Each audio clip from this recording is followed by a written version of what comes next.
పెసరపప్పు సొరకాయ చేస్తున్నానండి. పప్పుని కొంచెం దూరగా వేపుకుంటే పచ్చివాసన పోతే మంచి టేస్ట్ వస్తుందన్నమాట. ఇలాగా బ్రౌన్ కలర్ రావాలి. ఇలా బ్రౌన్ కలర్ రాగానే మంచి వాసన వస్తూ ఉంటుంది అనమాట. దాన్ని బట్టి మన పప్పు వేగిపోయిందని చెప్పి అనుకోవాలి. ఇంకా దీన్ని ఆఫ్ చేసేసి వాటర్లో వేసి ఉడకపెట్టుకోవాలి. ఇలాగ వాటర్లో వేసి పప్పు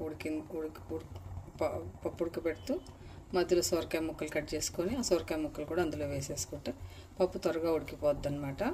ఇలాగ సొరకాయ ముక్కలు, పచ్చిమిరపకాయలు, కరివేపాకు కట్ చేసుకొని పెట్టుకోవాలి. పప్పు ఉడుకు రాగానే ఈ సొరకాయ ముక్కలు, పచ్చిమిరపకాయలు అందులో వేసేసుకోవాలి.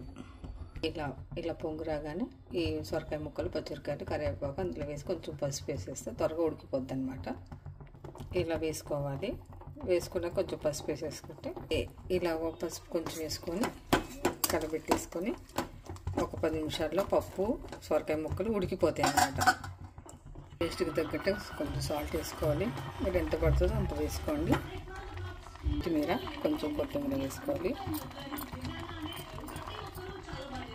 ఇలా పప్పు మెత్తగా ఉడికిపోవాలండి. ఉడికిపోయాక ఇప్పుడు మనం దింపేసుకొని తాలింపు పెట్టేసుకుందాం.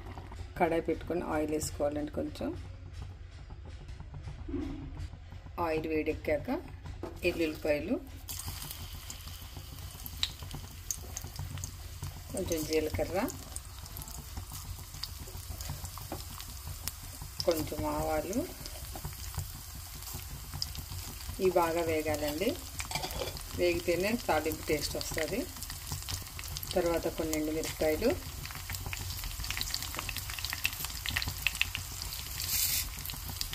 కాస్త కరివేపాకు. అది కారిపోయిందండి కరివేపాకు, అందుకని అదే వేసాను.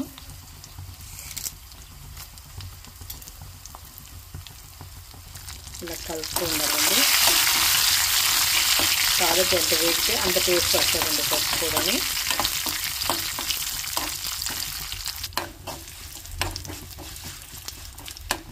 వెల్లుల్లిపాయలు ఎంత వేగితే పప్పులో అంత టేస్ట్ వస్తుందండి. అందుకే వెల్లుల్లిపాయలు బాగా వేగాలండి. కొంతమంది ఏం చేస్తారంటే తాలింపు పెట్టేసేసి మామూలుగా వేసేస్తారు.